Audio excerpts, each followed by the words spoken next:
welcome back. So today I'm going to unbox this.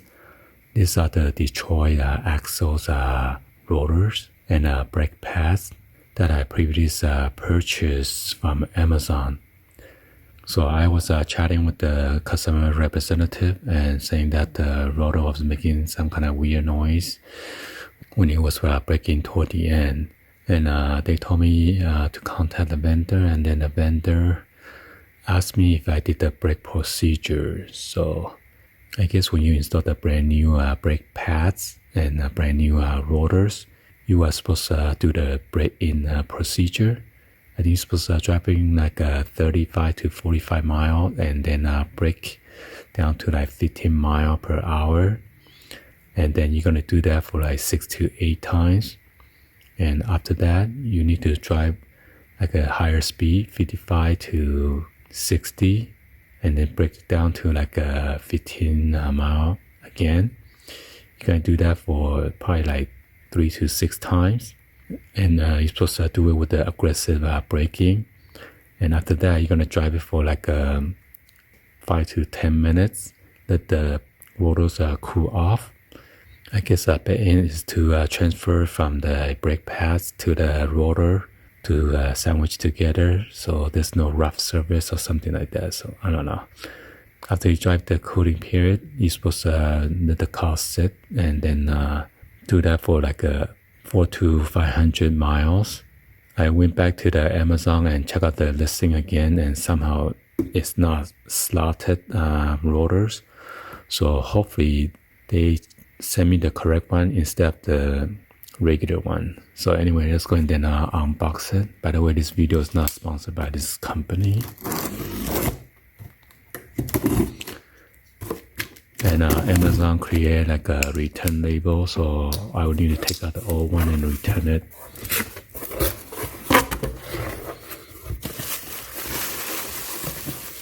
Oh my god, I could tell this is totally the different one. Evolution Plus.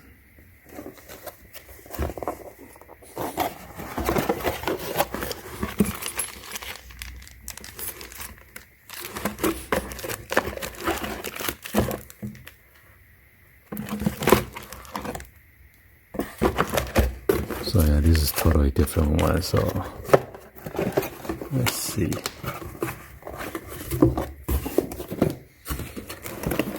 What the heck is this? This looks much smaller.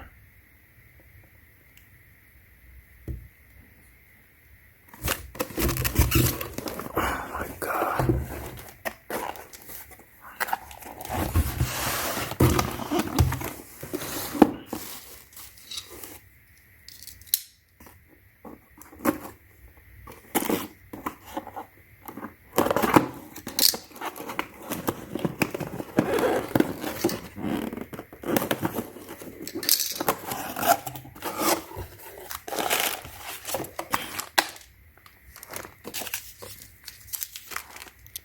Yeah, this is the wrong size. That's not even my size.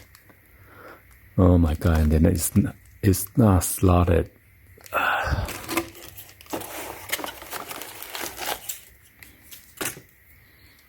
So we're gonna have a problem. Anyway, I knew it because the box is smaller compared to the one that they sent it to me last time. But the brake pad looks almost the same size. So anyway, I'll need to contact Amazon customer service again, and they sent me the wrong one actually. Maybe because the vendor changed their listing. I need to go back there and check it out again. Well, if you have a problem and then they send me to address it, and instead I'm getting more problem. Hopefully they're not going to charge to my credit card or anything like that. Well, hopefully you guys give a thumbs up, like the video. Please be sure to hit the subscribe button, turn on that bell for notification, or drop any other comments down below. And thank you for watching. See you guys on the next one. Like always, peace.